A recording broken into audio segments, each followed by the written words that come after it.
you. Okay. Hi, I'm Nana, so I'll do a land acknowledgement and then I'll give a little history about the mounds on campus. Thanks Hope and Mara and Eva for having a CMSAI collab with you guys on this event and putting it on. So Beloit is located on the traditional territory of Indigenous peoples, and we want to respectfully acknowledge the Potawatomi, Peori, Miami, Meskwaki, and Ho-Chunk people who have stewarded this land throughout countless generations. Tonight, as we gather on Zoom, whose headquarters are located in San Jose, California, we also want to respectfully acknowledge the Tamyan Olona and Mwakma Olona. We pay respect to their elders, both past and present, as we consider the legacies of violence, displacement, and settlement they have faced. We are always on Indigenous land, and at Beloit College, we have the constant reminder in the form of mounds. To recognize the land as an expression of gratitude and appreciation to those in whose territory you reside, and a way of honoring Indigenous people. Land acknowledgements do not exist in the past tense or outside historical context. So a little history and background about the mounds on Beloit campus.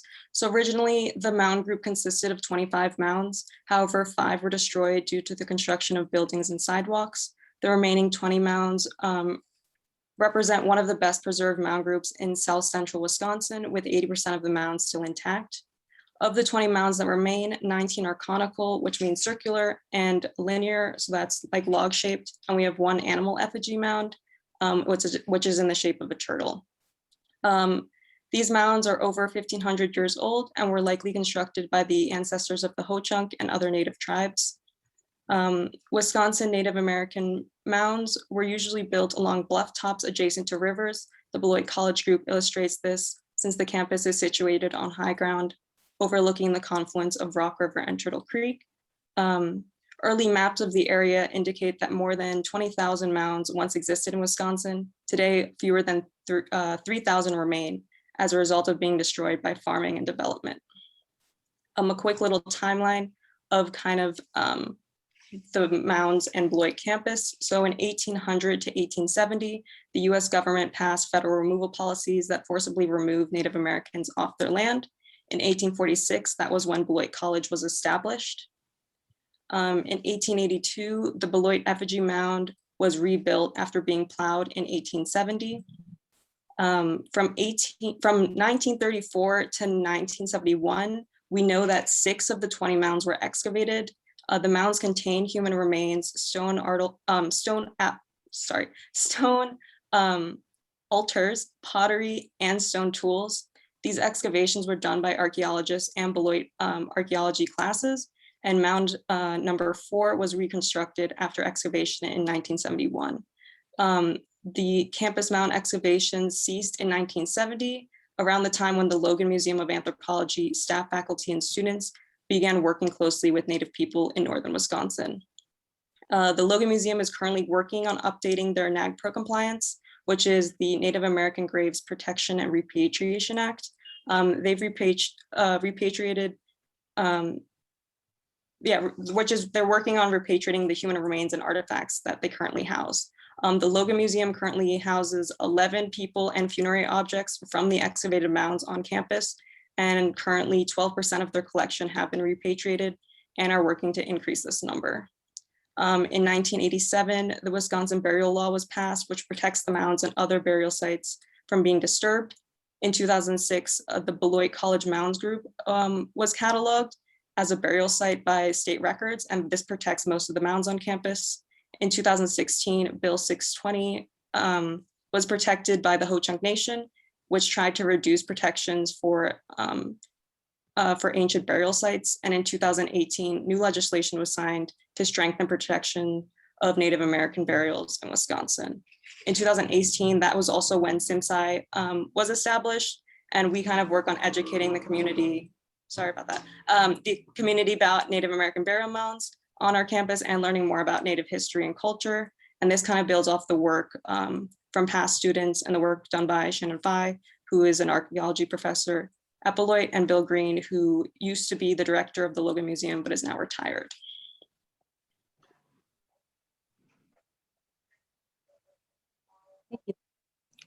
Thank you, Nana. So we would kind of like to start by LeAnne and Scott, if you could just briefly introduce yourself, tell us about who you are, maybe talk about some of the stuff you put in your artist statement, and you just, kind of briefly introduce your art before we get into like the specifics of the show. And either of you are welcome to go first. Ladies first. So Gully, everybody, my name is LeAnne Kalihwiyostha Thompson. I go by both my English name and my Oneida name, Kalihwiyostha. It means she makes the matters good. And so I started painting about 15 years ago. It was a way for me to heal from something I was going through personally. I haven't been to school, so I'm self-taught. I'm mainly familiar with acrylics, and I think I like to paint nature and things that portray the human spirit, whether that be humans in dancing or just being happy. I think that's about it.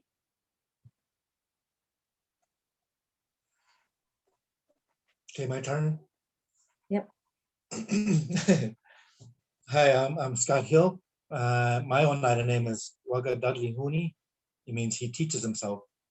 And it fits me, and an elder gave it to me many years ago, and it fits perfect for how I lived. And because I teach myself how to fix, not just make art, but everything, like work with cars, furnaces, anything. I just jump in and figure it out and make it work. So this is my name. I remember starting in the second grade, drawing is when I started my career. And the Vietnam War was going on. And so I see that on TV. So that's what I started drawing, was war scenes of stick people fighting, tanks, jets, all the war stuff. And then I got interested in cars and inventing weapons. And just as you grow, you learn how to draw what you believe and what you see in life, because that's what you learn. That's what you know. And so as you get older, I got older and went through school and got to high school. So in high school, I got to go to the big library in the school, and there they had bigger and better books, and they had books about Native Americans.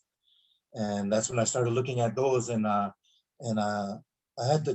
can draw and everything, but as I looked at those photographs and reading about the history and learning about them and what they did for their people in their community, and how these leaders like Sitting Bull and Crazy Horse, Red Cloud, Geronimo, all these guys, all these leaders of these nations became my heroes. And so I learned to draw them. I learned to draw them photorealism, like real. So that was all my practice.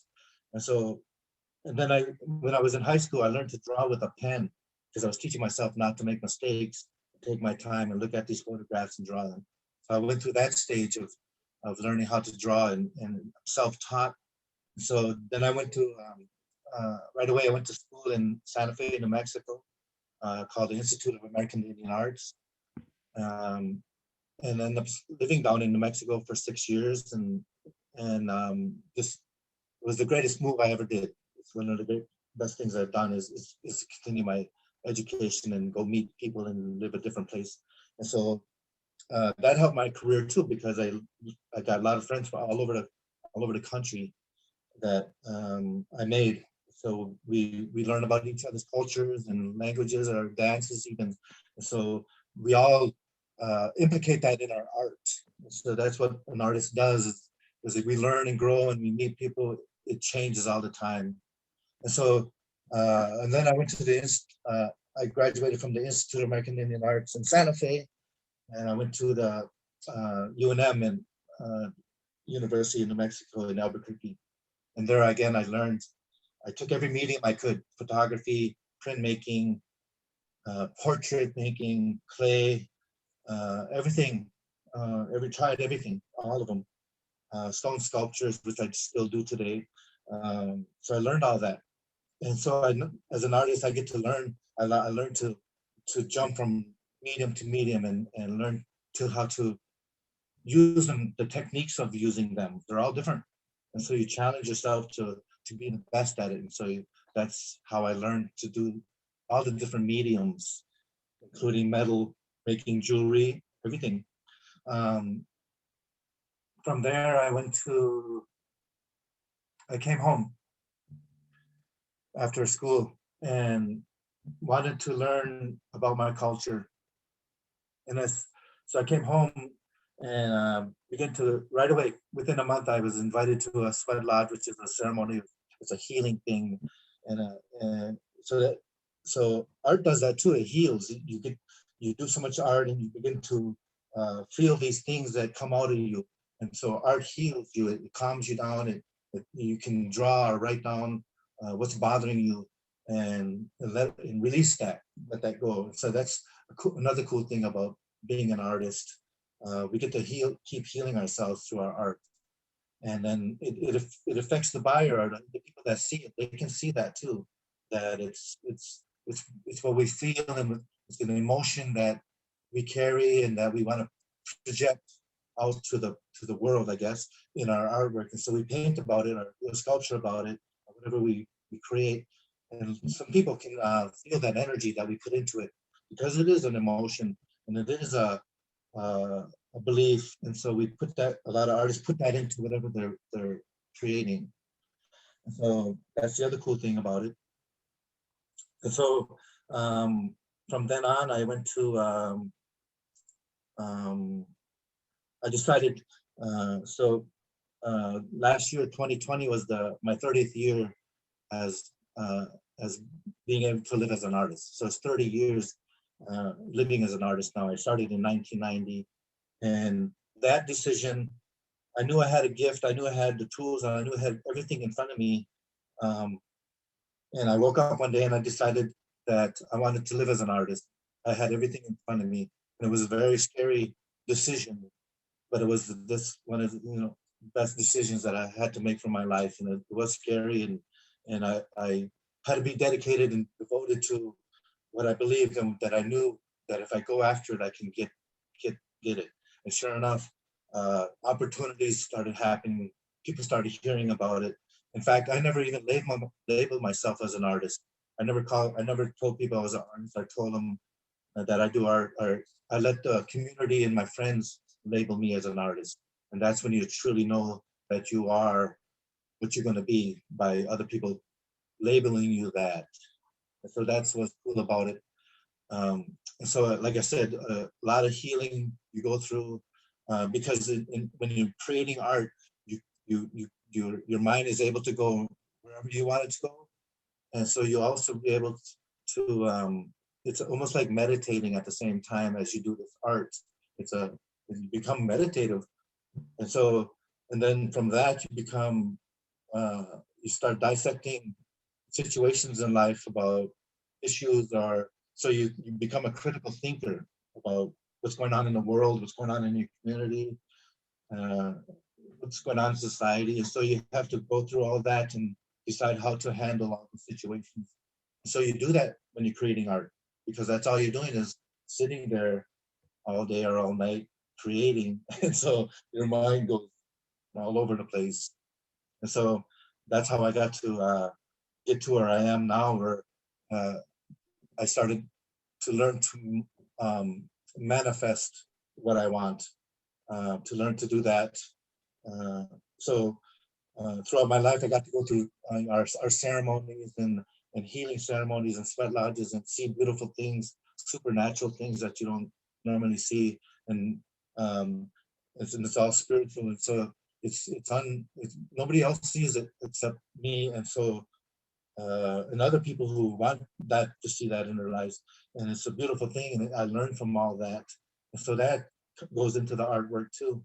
All that feeling and love that you feel. And so those are often experiences in life.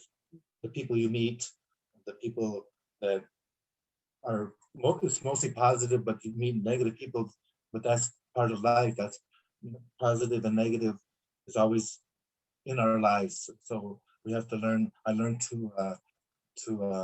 handle situations, and I learned how to not panic about them and think it out and find a solution for that. So that all comes out in artwork. So I learned how to manifest. And so I lived my art. And so it's a lot of work. It's a lot of traveling and a lot of meeting people.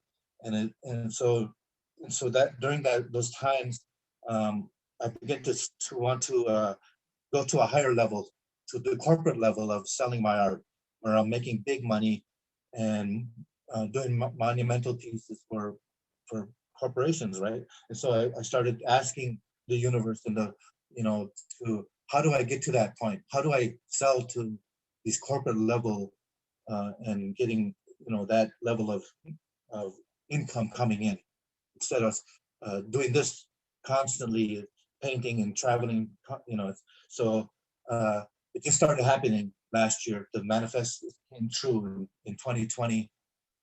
I got just finishing it.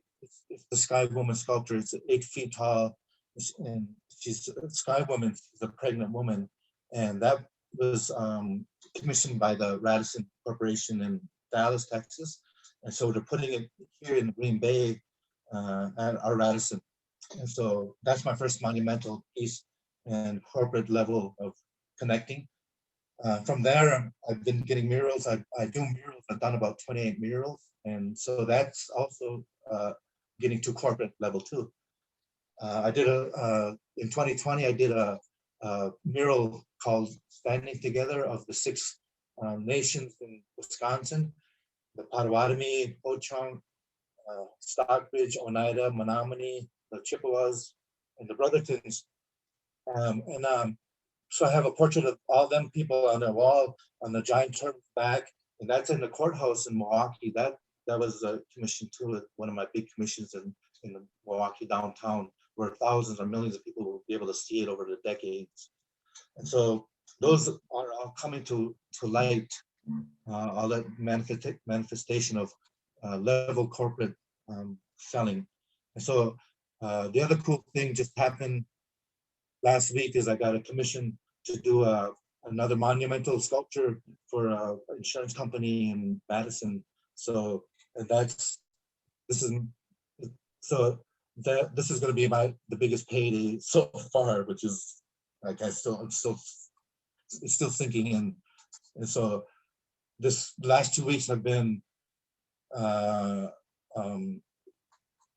really took a lot off my shoulders as far as the future and what I've been trying to manifest. And so it's a game changer. So there's a lot of things I can do for my family, my friends, and my community with these sculptures that are coming in, and the finances of it supporting me as an artist. It's going to help me get my goals and dreams even faster now, because you need money to do those things. So that's where I am right now, happy and just walking on air. So that's how my life has become. So if you wanted to be an artist, it's a good life, and it can be a good life if you're devoted and dedicated to it.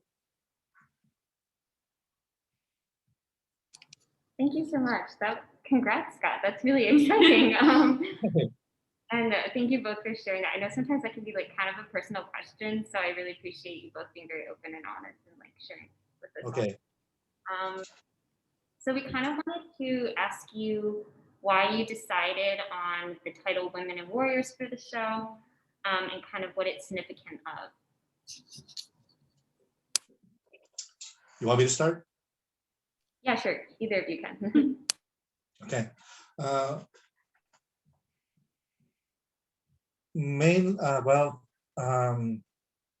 going to talk about the warrior side, and LeAnne can talk about the women's side, of course. So we came up with that design. We kind of was thinking about what the theme should be or what it should be about, and we decided on this because of what we're doing right now as far as our art. And so at the gallery there, you see a lot of my warrior stuff, which is just part of what I do. and you've seen the turtle one too there, that's there. That's another part of a spirituality thing, but it's all different things. But anyway, as a warrior, and how they look and what they do is misconceiving because in society, warriors are looked at as people who fight and go to war and cause damage and do violence and stuff. And so, and that's how it is. That's how it's portrayed in our society, right? It's in the movies and it's everything. Pre-Columbian times, a warrior was somebody that did that, but it was to defend ourselves. It's the only time that we would use violence or to protect our nation. And so in our, it just happens that the Mohawk that became famous in the 80s and 90s with the punk rock, that's from our people. We used to cut our hair. The warriors used to cut their hair when there would be a war, and so they would cut their hair and shave their sides and then put war paint on and to make you look half human, right? It's like a metaphor. So when you're in war, you have to be insane to kill, right? During that time, you're insane. You're not who you are. You're somebody else. And so when you're in war and you have to kill, that's what happens. Is you. So in that war, that's why they would cut their hair to. It would be an advantage. So back then it was hand-to-hand combat. So for them to paint their face and distort themselves to look half human, what they would do to freeze or to startle the enemy enough for them to attack them and do whatever they gotta do. So that was just part of that as a warrior. But a warrior really is someone who, the warriors who defend the old people, they defend the women, they defend the women and children, they help them in every aspect of life. That's what a warrior is in our community, in our culture. And so that's what their role is, to defend all of them, the weak ones, the weak people. And so the ones who can't defend themselves, even in their own community. And so that's what our warriors really are. And they look, they're just normal people and just doing their responsibilities in life. But when it changes when it comes to war, and you become a soldier, a warrior in that sense of the military. So, but it's not really that for our people, our culture. It's about love, and it's about taking care of each other and protecting the weaker ones and the females and the old people. So that's what I wanted to put that. And also I wanted to show, because it's in Beloit, to show the diversity of our culture and educate people about our culture and our warriors, what warriors mean to us. So yeah, that's how it is. Thanks. I guess for me, since it just kind of the title just kind of was balancing for me, to just kind of sum it up, because I'm a woman and he's a man, and our art reflects that. But it was also for me about our roles and responsibilities as Ongwehoi people. More specifically, that means original people, which we refer to ourselves as. But yeah, it kind of just balances out, whatever we do in life, there's always balance, and also in nature. And so just keeping that in mind, it was a simple title to sum up our artwork and that message that we wanted to get across. And it is kind of about education and sharing our ideas and beliefs with the world. Thank you. So I think now you each sent me 3 pieces that you specifically want to talk about. So I put them on a slideshow. So I'm going to do some screen sharing. Okay. I'll get that set up. Okay. Can everyone see the screen? Okay, good. I'm just gonna, yeah, so we're fine. Screen share. It doesn't like to continue to record this.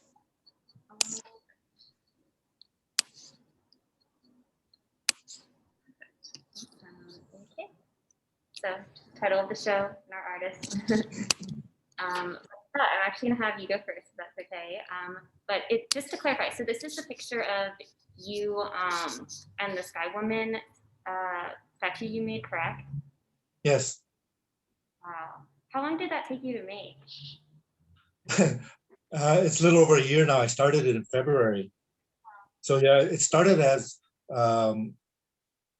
it weighed 30,000 pounds. So it's like, I don't know how many tons that is. But yeah, it was as big as a car, just a big block of stone. And it took a year to get to where I am now, where I'm almost finished with it. I just did finish her face, which took a month to do. um, um, so I'm sanding it right now, and I'm preparing it to be polished, and then I did finish some etchings. If you see on her body, there's ribbons. Inside those ribbons will be corn beans, and you can't see them at the bottom, but they're squash. The 3 sisters, which was one of our main diets, because there's many different squashes, beans, and corn, right? So in different ways to prepare them. So that was her Sky Woman's daughter who passed away and became the 3 sisters, the corn, beans, and squash, when she was buried. And so symbolically, I wanted those ribbons to be wrapping around her mother. And so Sky Woman eventually in our story becomes Grandmother Moon, who's in the sky, right? And so that circle around her represents that her becoming Grandmother Moon later when she passes on.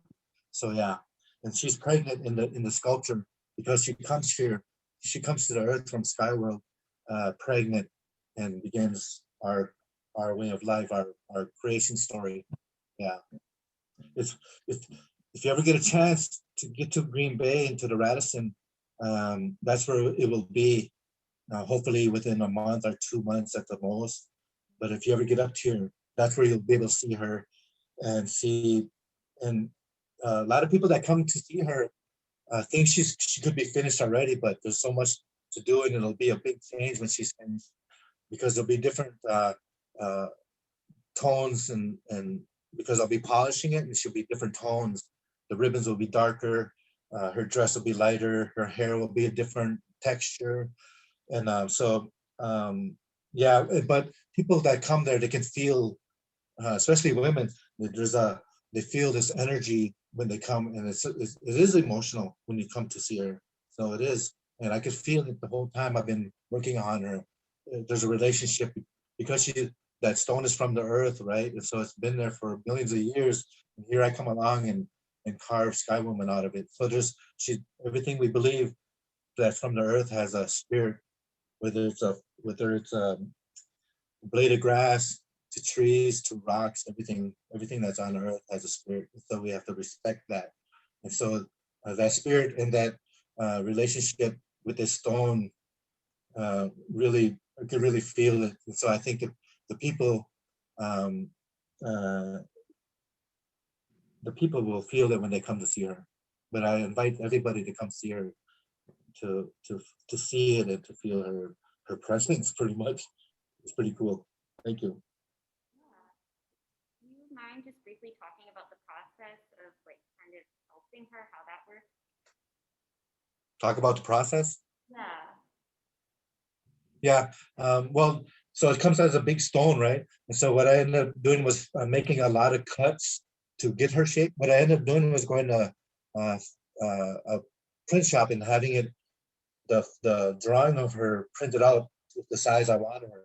So she's 6 feet tall, but with the base and the circle around her makes her 8 feet. the stone 8 feet tall. So what I ended up doing was putting that big print on her and tracing the basic shape of her. And so we were able to do that, just really large cuts and pretty much getting the shape of, she's like an hourglass type shape, and just keep cutting into all those shapes. I ended up hiring 6 different people to help me with her. I wouldn't be able to do it alone. It would take me 2 or 3 years probably. So, but it's been a little over a year now. But so the next thing you do is keep just making those cuts until you start making the circle, and you could be cutting her where her head is going to be. So you make all those cuts, and when after you make all the cuts, and then you start making all the smaller cuts to do all the detail in her neck, in her hair, around her waist, everywhere. And then so when you get all those smaller cuts, and you cut them out, then you start to use a grinder. And I use diamond blades and discs because it's so much faster and I don't have to change them. But anyway, that's what I use to smooth her all out to where you can see in the photograph of her, it's all smoothed out. And with that grinder and that blade, I'm able to cut. I did it with that little blade. I cut all those little ribbons, all the cuts that are in her under her blanket, and all the vegetables, her hair, everything was done with that blade. And then smooth that all out, and then start using a smaller Dremel with a little burr, and start doing all the details and doing all the real sharp cuts that need to go in her blanket and the ribbons.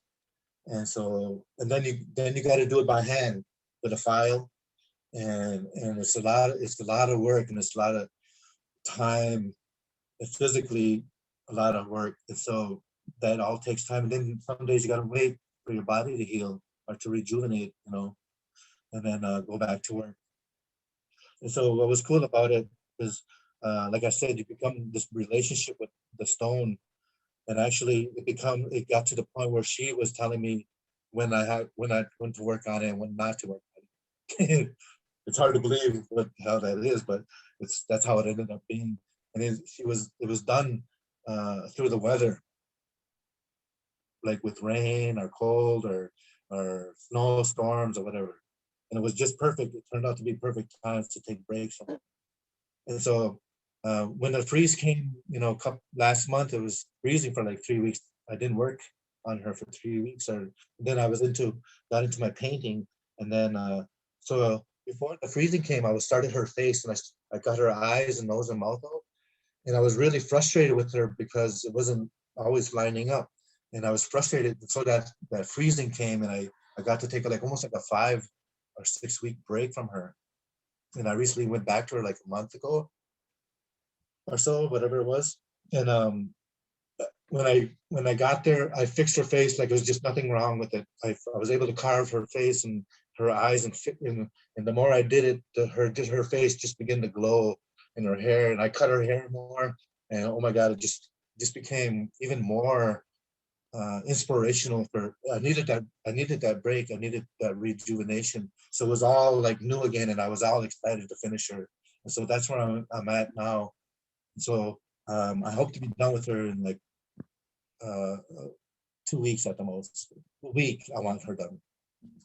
Yeah, so it is a lot of cutting and filing and sanding with sandpaper, and so that's what I'm doing now is the sandpaper and making sure all the perfection is all perfected. And then so now I cover her when I'm finished with her. Otherwise I left her in the elements, and now I cover her because of where I'm at now, and I don't want the rain, because if there's sand and stuff on it, if it rains and she drips, or it leaves like a stain almost, and you got to redo it.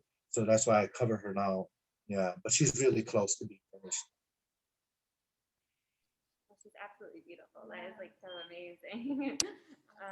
Yeah. Yeah, it's surprising to me too, the process of it, and what where it started and where it's coming from, where it's at now. So yeah, it's amazing to me too.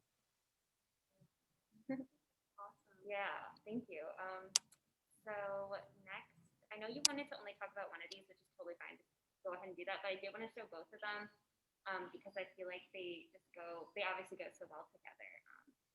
But yeah, you can just go ahead. I believe you wanted to talk about He Carries the Message, correct? The what? You wanted to talk about He Carries the Message, am I correct? Oh yeah, yep. These are those warriors I was talking about. They come in different colors. So the one on the left, right, the left, it's called He Brings a Message. And so in our culture, in our culture, in our belief, every Oneida has to have their own name. There's nobody else in the world that has it. So like LeAnne is responsible for giving names. So that's a cool responsibility. And we have certain people that keep track of those names and they dream about it or visualize about it. And so everybody has their names. And so when we talk to God, we can say who we are, and because there's a million Scott Hills probably. And to have your own name and to put it through a ceremony to be recognized like that is something special for us. And so the Plains people have names like Sitting Bull, right, or something that has to do with an animal or something that they do. But in our culture, it's something that we do, like He brings a message, or my name means He teaches himself, or the women have She does this. My daughter's name is Ganalachas. It means she takes the husk, like from the corn. And so that's what I wanted. That's what I wanted to talk about is his name, and the responsibilities that we all get with our names. It fits us, and so it's almost like a little responsibility also, and that also keeps us grounded. And so I wanted to talk just to explain how we get our names and why we get our names is why I wanted to talk about him and that I did meet somebody that does actually have that name, and and so it's a in our tradition, it could be different things. It could be that he becomes a counselor. It could be different things that somebody that bring messages. He could be a priest. He could be he could be a leader. And so he brings messages. So that's what I wanted to. That's why I want to talk about him specifically. So, and then about our names and how important they are for us to have our own name and to be unique like that. So yeah, that's why I wanted to talk about that one. The other one is actually an original, the one on the right side, and that's called Resist, and that's I titled that because I'm resisting society. I'm resisting what I've been taught. I'm resisting how I've been programmed. I resist a lot of things that society is doing to us. And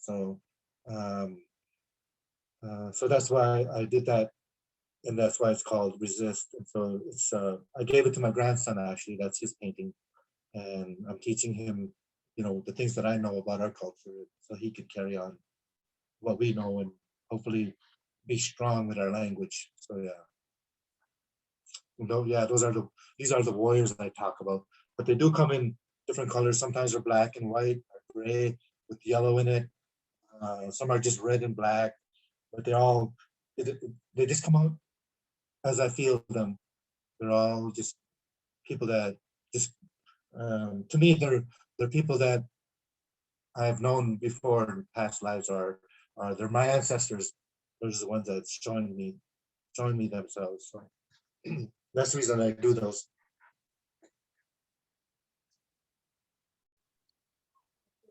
Really cool. Awesome, thank you for sharing. And then I was going to talk about this one as well. Yeah, that's a cool one. It's called "The Child Is Born." That's a pretty good size one. I think it's 48 by 24 maybe, pretty good size. That one's a friend of mine, a good friend of mine, his son and daughter-in-law were having a baby at the time I did this painting, and she was turtle clan, and I wanted to, she was due any time, so I wanted to do a painting about a mother having a child and all the changes that come along with it. And this was her first one, and so life changes when you have a baby, of course. And so when that baby comes, it brings joy, and it brings inspiration, and it brings a lot of things to a family and a community. And so the design that's coming off the back of the turtle represents that child being born, and that she's going to be Turtle Clan because her mom is Turtle Clan. So whatever our moms are, that's what clan we are in our culture. Other nations, it's different. It could be on their father's side, and so but in ours, it's on our mother's side. Whatever we are, all our children are. And so she's a Turtle Clan, and this baby who was born a girl is Turtle Clan now. But the design that's coming off her back represents her coming to this world, and the inspiration, like I said, that and the joy that she brings. And so the other thing in the background, you can see the wind designs of the swirls, the wind. And so that wind that we have a relationship with too brings that joy and inspiration, and it picks it up and it spreads it around the world. Wherever the wind is going, that's where it's taking that energy. Okay, and so I ended up putting the mom's portrait on the turtle's back. I asked her if I could do that, and she said yeah. So it was cool about it. And that's the mother's face portrait on the turtle's back. And then the shadow of the turtle is silhouettes of our strawberry and tobacco. And strawberries is our main medicine, because when Sky Woman fell from the sky, she grabbed from this tree of life, she grabbed the roots and the strawberries from the roots from that tree as she came to this earth. And so that tobacco we use, again, that's another stereotypical thing that society put out to the world, that that we smoke tobacco, and it's one of the most sacred things, because that's our connection. When we put it in our fire or we burn it and we make the smoke from it, that's actually prayers that we're sending to the creator and to the world. And we can't say things bad or do anything bad with that tobacco, or think anything bad while we're holding that tobacco. That's how sacred and powerful it is. And so for us to use it is our gift to talk to God and to send the messages. And the eagles that come around us, when we see an eagle soaring, oh my God, that's so inspiring, and it makes us feel good. And so we pray to that eagle, because he's the one that soars the highest to the sky world and to the creator, and takes our messages. You can watch him soar as high as he can, and he's taking our messages and prayers to the creator. And so that's why we hold our eagles so sacred too, and we use their feathers for power, and to keep grounded, and to keep a good mind and a good heart, right? So those things, and then you can watch the eagle disappear, and then he comes back when he's ready to. So that's what the wind does too. So I put the tobacco and the strawberries as the turtle's shadow, as that kind of symbolism, and it's all, like our paintings, they all have stories and symbolism. And so when you look at it, you wouldn't know that. So that's why we need to put stories with them, so people can understand why it's called A Child is Born, right? Yeah, it's one of my favorite paintings. It's just like when I do stuff like that, it's a feeling and emotion. It just flows out. It just happens. It changes and continues. So yeah, it becomes a powerful image for a lot of people. So that's the other cool thing about being an artist and be able to show your artwork like that. And we're lucky to have you guys as little galleries and, you know, to show stuff like that and to educate people through our art like that. So it's cool that you invited us to do this. So we want that. We want to educate the people about our culture, to learn about their culture also, right? Oh, thank you. It's absolutely amazing. Getting to Yeah. see it in person, it's a big meaning and it's beautiful. Yeah, thanks. And to see it in person is way better, right? Yeah, that's a lot of Scott's pieces are really big, and even LeAnne's too. And unfortunately, like you just can't see the scale of them on like our little images we have. So that's why you have to come to the gallery to see them in person. Yeah. So yeah, that's what galleries are for. But it makes a big difference. Yeah. And then this is the last piece we want to talk about. It's this beautiful sculpture. Yeah, that one, that's a good size too. It's about 20 inches tall and almost 20 inches wide, I guess. I've been doing stone sculptures since like 1980, 81, around there. When I was in New Mexico in Santa Fe, that's where a lot of my friends were doing stone sculptures, and I got into it. And so when I did come back from New Mexico, I lived here. Nobody was doing stone sculptures. I didn't know anybody. And so I would bring little pieces of stone from there and carve and sell them.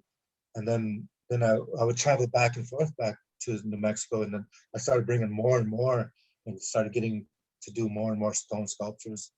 And then I did meet a lady about 10 years ago that up here, she did stone sculptures. She's 84 now, but when I met her, she was like 75, and she's been doing it for 40 years. And so she was really successful out east on the East Coast. And then we became friends, and I started buying the stone from her. So I'd be able to get bigger pieces. And then unfortunately, 2 years ago, she had a stroke, and she's not recovering from it. But she's able to communicate. But she gave me her stone, and she had about 1.5 tons of different size alabaster from all over the country, and it's all quality stone. She just let me have it, and it's like, oh my God, it's like a jackpot, because they sell it by the pound. It's like $1.60 and up, depends on the stone. So it's mostly alabaster. So I can't believe it. So I'm hooked up for a long time, and I thanked her, and I can't give her enough thanks for that. But anyway, this is one of the stones from that she gave to me. And a lot of times when you do stone sculptures, it's the stone kind of, like I said, you have a relationship. And the stone, if you look at it and get it wet, it looks like an ordinary stone, but when you pour water on it, you'll see all those natural colors and all that beauty in those colors. And sometimes it shows what it wants to be. A lot of times it does. And so you have to carve it what it wants to be, because these stones have been in the earth for millions of years. And then an artist comes along and brings it out, whatever it's wants to be. So that's what's cool about carving stone, is we're creating things out of millions of years old alabaster. So I wanted to do a stone about this carving about the story about this one is, I was in a hurry to get this carving done for an art show, and you can't hurry stone. You can't hurry it and do it really quick, and because you'll make mistakes, and this is a mistake. I made a mistake because I knew what I was going to be. I was going to be an art eagle, which you can see on the left side. It's just before it touches the water and catches the trout. But on the right side is, you're looking at it like the eagle's coming towards you, and he's looking down at the trout and his wings out. And then so I was trying to hurry up and do that. And what I did was I went too thin in the middle, and I went through it, see? And what I ended up doing was carving that hole into 2 fish. And that's how I ended up making that into fish instead of it being solid like it's supposed to be. And so a lot of artists make mistakes, but they won't tell you what it is. And you wouldn't know it until you see it and they explain it to you. But yeah, it is really thin. You can see the light going through it, which our artists really don't like to do because it's so thin and it could be fragile if it just happens to knock it down or something. So it is pretty fragile in the middle, and that's what I was able to do with it, is make fish out of my mistake. So yeah, and that's the only one I got left. Like a lot of my art sells quick, and it sells everything I do. I hardly, and this is the only one I haven't been really out trying to sell it. And that's why I was able to bring it to your gallery and be able to show it off there. So yeah, now a lot of people get to see it. Yeah. Well, thank you. We're very happy to have it in our gallery for Yeah. sure. I didn't even notice that that you carved these into fish. That's so cool. Yeah, it's a perfect place for it. Yeah, yeah. That if you get a chance to come into the gallery, you should. This piece is really cool because, like Scott was saying, it's kind of like double-sided, and it's like a very interesting perspective to see. Yep, that helps. Yeah, it also I like. Thank you for explaining it because I didn't, like you said, some of the details I didn't even notice when I visited for the look at it. Yep. Cool, thank you. Yeah, thank you. All right, LeAnne, your turn. So this was one of the first pieces we wanted to talk about. I took a picture of it in our gallery, but unfortunately the lighting was very poor and there was kind of a glare off of the frame. So I took this lovely picture that you had on your Facebook page of you with the piece. So yeah. Okay, so women's dance, as this painting is called, I called it actually Gunungwehne, and that means women's dance. So what this painting was about was basically just giving homage to women, women in our community, more specifically, about the fact that we are our children's first teachers and caregivers, and we are responsible for instilling in them a sense of security, happiness, and a belief system that they can depend on. So the women in the picture represent grandmothers, mothers, aunties, other women in the community. And the baby represents the next generation, but also the generations yet to come.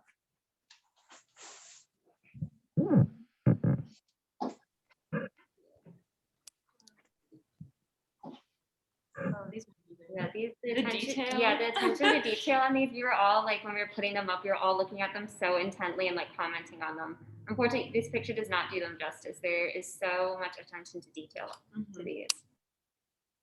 Thank you. I really like doing these pieces because they're so individual and colorful. Again, these are an homage to women.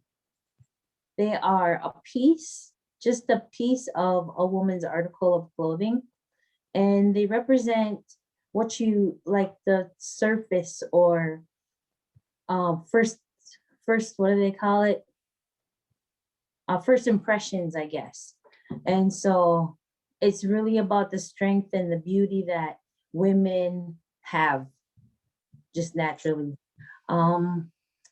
I like to do them in all different colors and designs because that's just how we work, you know, as artists. Even, I mean, everybody's an artist. There's all different kinds of art. And so the women of our communities are really artists with all their clothing, everything that they do. And so they each show an individual artistic style, I guess. when you look around the community and you see these in person. So I really like to do them because I like that attention to detail.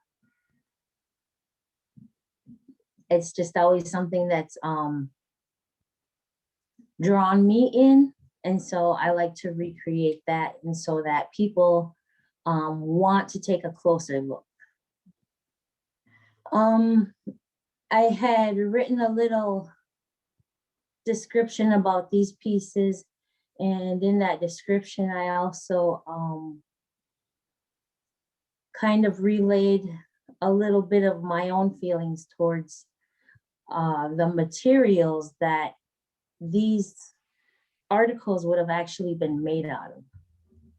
So I don't want to say traditionally, because traditionally these weren't our materials that we used. These were materials that were given to us or traded to us, and sometimes taken as payment for loss of lands and things like that. But they're calico fabric. So the more solid colors underneath the beadwork are made to look like calico fabric, which if you look it up and Google anything about the Calico Treaty, you'll learn more about that. But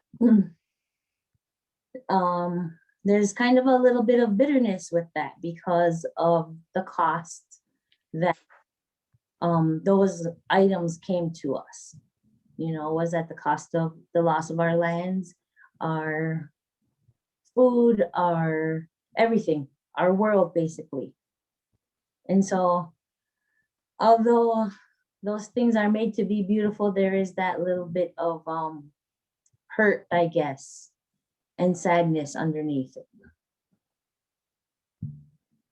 So if you have any other questions. Do you have anything? I was gonna ask if you could explain your process with the bluebird on the bottom left one. That one is just beautiful to look at. The detail within the like blue portion is just amazing, and also the bluebird is just beautiful. If you could explain that a little bit. Thanks. The blue jay is something that we, you know, we as Indigenous people, I guess I should say, we have this relationship with all of creation. And so all of these animals, all of these birds have their own stories. They have their own individual colors. They have their own individual songs. Therefore, they have their own individual responsibilities. So the reason I like the blue jay is because he's kind of a character that snitches on people. I've heard hunters say that they don't like blue jays in the woods when they come out because he's telling all the animals, you know, there's an intruder. So I know there's other birds in indigenous cultures that do the same thing, but in our area, it's the blue jay that does that. Did that answer your question, or were you talking about more of the process? No, that answered it. That's what I was wondering. Beautiful. Thank you so much. Yeah, thank you. I love blue jays. I would get excited when they like migrate through Wisconsin at the beginning of like, I think it's the fall, and they also come back in the spring, and they have a super distinct call, and I'm not really good with like recognizing bird calls, but that is one that like I'm always like, oh my god, there's a blue jay in the area, and I always like try to look out for it. But they're sneaky. They don't like to come out. They like hide in the trees really well. Yeah. Sorry. But yeah, this is your last case you wanted to talk about. But yeah, it's right behind us. This one is called Representative Sharice Davids. I was invited to participate in an art show in the beginning of 2020, and it was right before the pandemic and everything shut down. A friend of mine was kind of heading up the show, and she was gathering the artists and stuff like that. So there was a theme that they wanted to follow, and the theme was called The Power of Women. And so although I do a lot of women perspective art, I didn't really have anything in my inventory that was of significant size or that really kind of relayed the message of power. And so I did a little research and looked on the internet and Googled some things, and Sharice Davids came up. She is the first Native American woman that was elected to Congress as a representative of Kansas. And so I read up a little bit about her. This is an actual, based off of an actual picture of her. She had that t-shirt on and the gray blazer. It's her earrings, glasses, everything like that. The only thing I really changed was the inside of her jacket where it's the American flag. But otherwise, that's based off of an actual picture of her. So in my research of her, like I said, I did a little bit of research and found out she was an attorney, a practicing attorney. She's lesbian. She was an MMA fighter. And there was just a lot of adversity, and seemed like in her life that she overcame. And she was my idea of a powerful Native American woman. So that's where that one came from. Like I said, that shirt was hers. That's what she had on, and that's what it said. The hands in the background represent, for me, all of the atrocities done to Native communities since contact. Women, men, children. The handprints are of self and my family members made all the handprints. So there's women, men, and children handprints on the background there. The American flag is painted to look like it's the lining of her jacket, because as Indigenous people, I feel personally that's not something we always wear with pride. It's something that's kind of pushed on us. You know, we're born here, so we're Americans.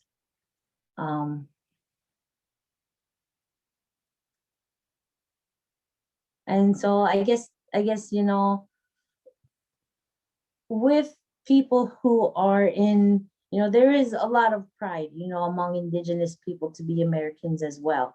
A lot of us have served in the armed forces, you know, for this country. And so I didn't want to like dishonor that flag, but it's not what I think of myself as instantly.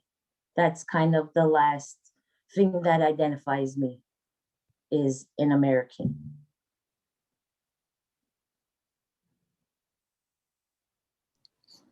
Thank you. Thank you for sharing. Yeah, she's definitely a very inspirational figure, Mhm. and a good choice for that art show. Thank you for bringing her to our gallery. Yeah. You're welcome. Thanks for having me. Yeah, definitely.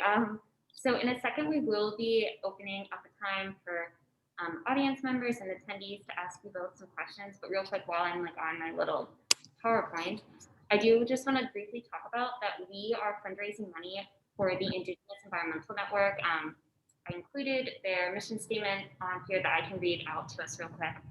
It says, in 1991, near the sacred Bear Buttes in South Dakota, near 500 Native people came together at the outdoor second annual IEN Protecting Mother Earth gathering.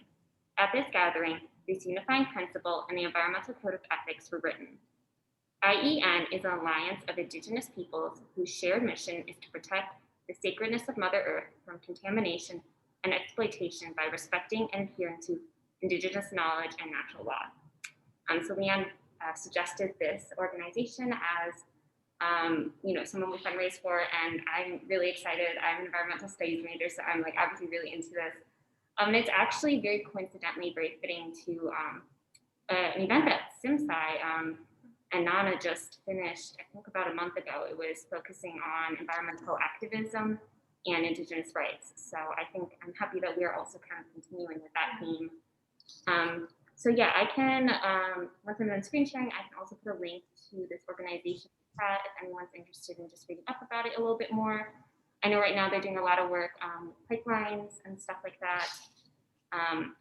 But yeah, so for donations, you're welcome to Venmo me. I have it linked here. It's also, I have this information in our Facebook event. And if you come to the gallery, you can do in-person donations. And then I did do a link, when you create a Facebook event, you're actually able to kind of link if you want to do donations for a specific organization. So I was also able to link the environment, Indigenous Environmental Network through that, which is very convenient. So actually might be more convenient, cuts out the middleman, aka me. So I encourage you to do it that way as well. We don't have a preference, and any money that is sent to me or we do get from in the gallery, we'll post all receipts for that just for transparency. But yeah, I'm gonna go ahead and stop screen sharing right now, and kind of just open the floor to any audience members have specific questions for LeAnne and Scott. You can just, unmute yourself and talk about them. You can put them in the chat. You can message Hope and myself directly. Whatever you would like to do.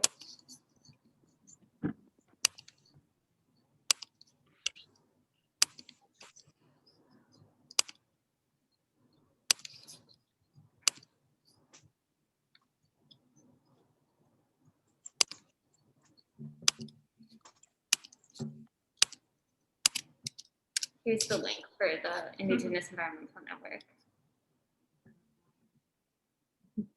I'm trying to think if I have any specific questions.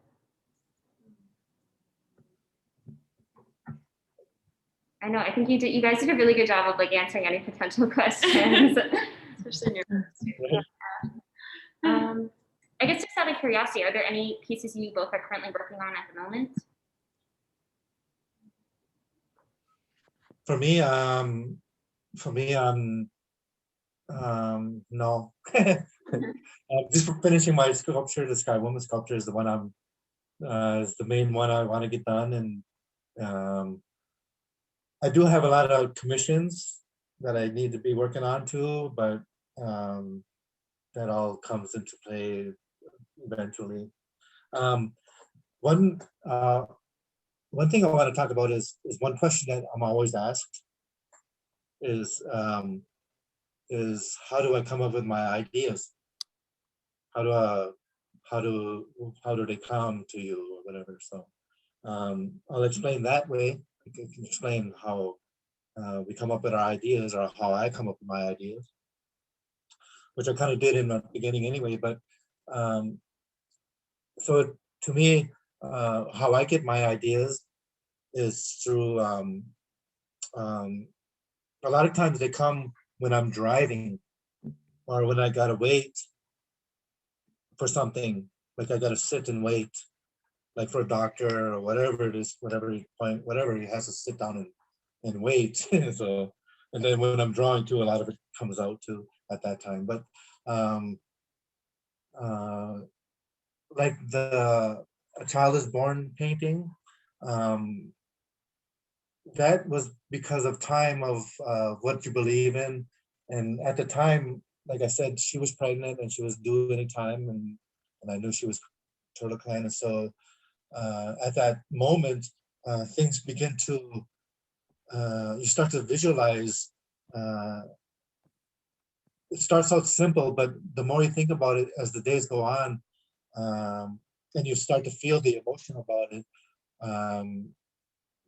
it's basically that. It's just the idea and the belief that what you're thinking about, and so, and to me, a lot of them have a message in it, or I can do like a message in it.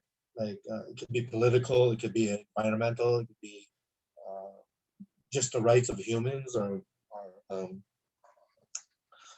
many different things. But a lot of times, it's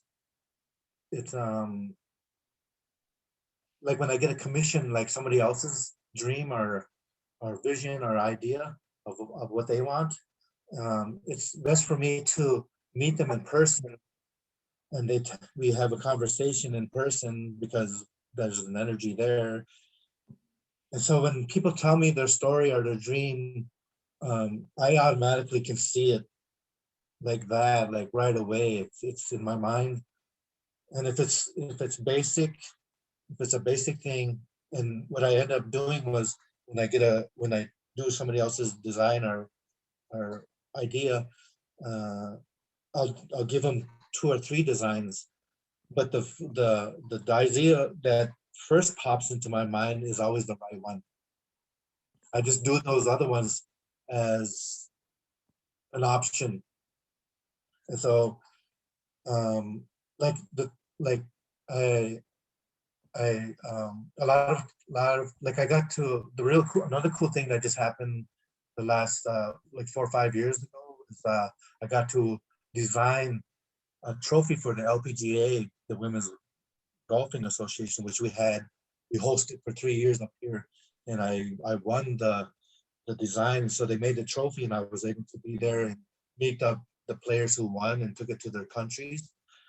And that was a contest. And,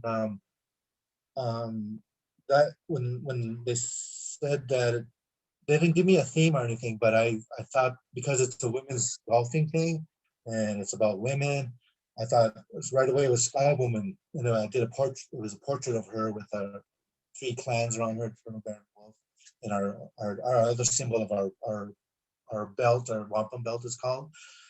And so that was the first thing that popped into my mind was that design. But I ended up giving them like 4 or 5 designs, and that Sky Woman one they unanimously picked because it's usually your first instinct, right? It's usually your first thought, and it's usually you got to go by that.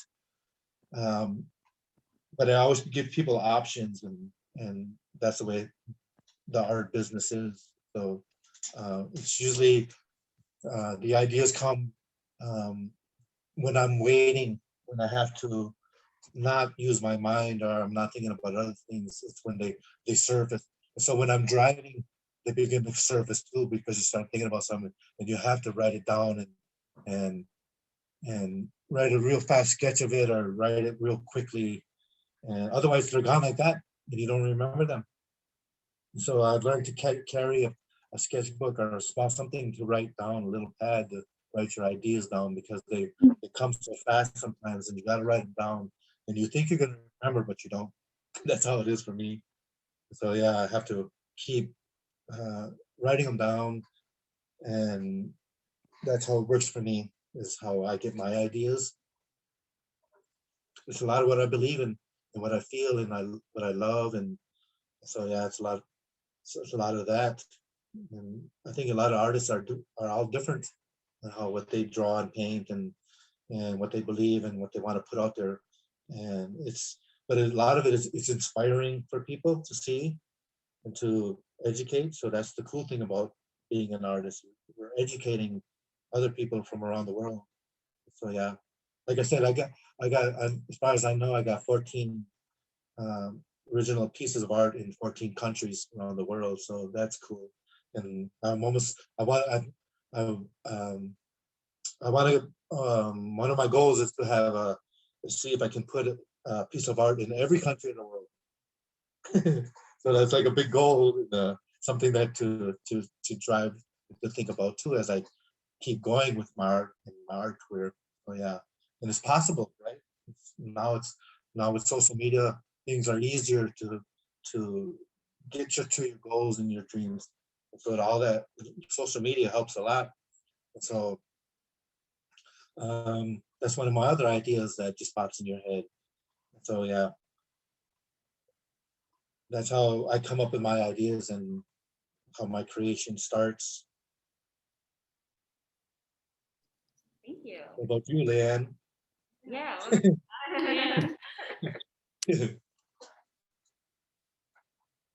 How do you get your ideas and where do they come from? I think you're muted, LeAnne. I'm on mute. Oh, Right here. oh okay.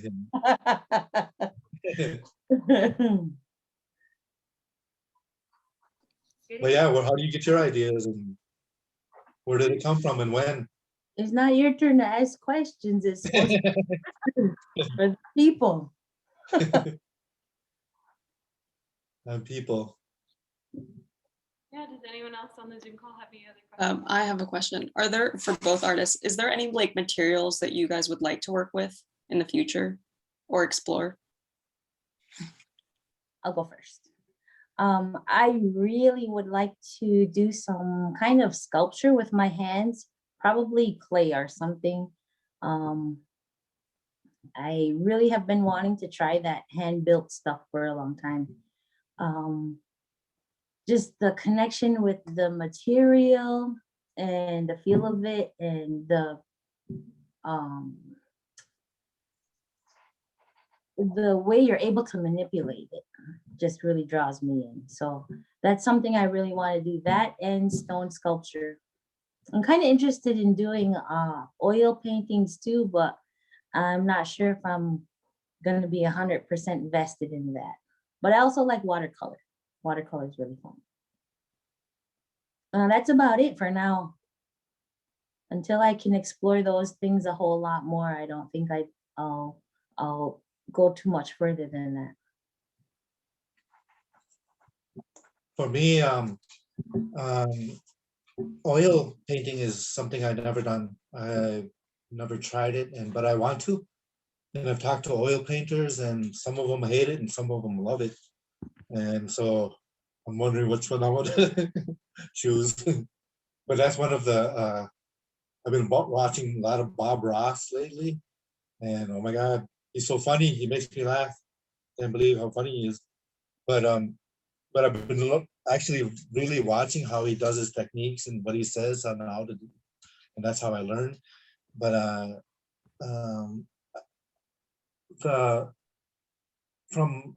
know there's more. Like I said, I've done a lot of the mediums already.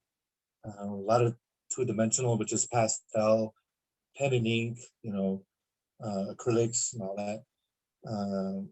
And I've done printing, which is a woodcut or linear cut or stuff like that. So I've done all that. And I really kind of want to get into photographing again. I've done photographs, but lately I've been trying to, I want to do that more, where I'm out in nature and seeing beautiful things and getting into photographing more. So, and then I'm thinking of more working with technology, actually, like with lights in my sculpture. I'm not sure. I have designed a stone sculpture out of found material, actual stones, and making it into a turtle. And I designed it where there's a web coming off its back, but it's already, it's wire. It's like I don't even know the name of the wire, but it lights up, and at the end you can hook on whatever you want, like different technologies to make it do different things. And that's kind of what I'm interested in lately, is expanding my sculpture abilities to using other materials like that. But technology actually is, and I'm just finding out about more stuff about that for some reason. So I kind of got being guided that way to go that way, right? So yeah. So, but otherwise, I've done most everything that I always wanted to. But yeah, it'll probably grow. It'll keep getting bigger and bigger because you ever hear Burning Man, right? You know what Burning Man is? Burning Man, yeah, that's cool with it. I want to go there, and because this account I'm in, I was sent by an email to put something in for that, and I was like, oh my God, that's something totally bigger and different, because you see their giant, monumental stuff. It's like, holy man, that's a whole team. But when I seen that in my mind, I was like, man, that'd be so cool to do something like that. So yeah, you never know. And so yeah, that's another, like, a goal that's probably sitting back there that can happen, because that's how life is. Like, that's how you manifest stuff, is like, man, it'd be cool to do something like that. And once you say that to the universe, man, you can be guided to that in your dream, your manifestation comes true. Yeah. So yeah. Thank you. I love your little comment about Bob Ross. I'm like a huge Bob Ross fan. I have like a bunch of he has like such a soothing voice. I love to like watch his little videos that he does. But yeah, thank you for talking about future plans. I am excited and I expect to see some of that stuff one day. Yeah. If there aren't any other questions, I just like want to give you both a huge thank you for taking the time to not only come from Green Bay to Beloit to have your art displayed here, but also taking the time out of your day to talk about your pieces, talk about your culture, and like share that with all of us. It really means a lot to us.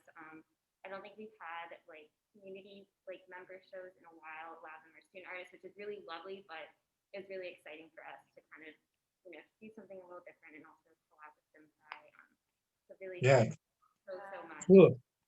Yeah, thanks for giving us the opportunity to also. So, you know, and all these little things happen. You never know who's watching, and so you know that might help us with our sales or another connection at another college or whatever. So, all these little things is beneficial for artists. So you guys are doing something good for artists, and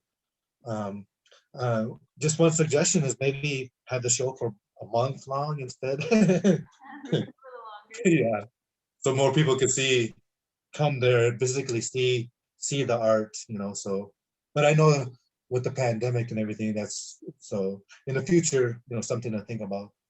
But yeah, but thanks for the opportunity, and you know, I think, like I said, something beneficial always happens from it, and hopefully our viewers will learn something from it too. So yeah, you guys did a good job.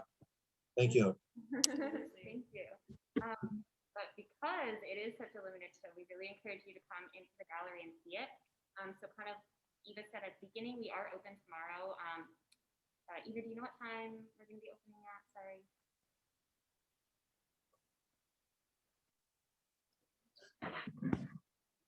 Yeah, we will be open during the farmers market tomorrow. So we're opening at 9:30, and then we'll be open through, I believe, 2. That's planned. Yeah, so come in Oh, tomorrow. good.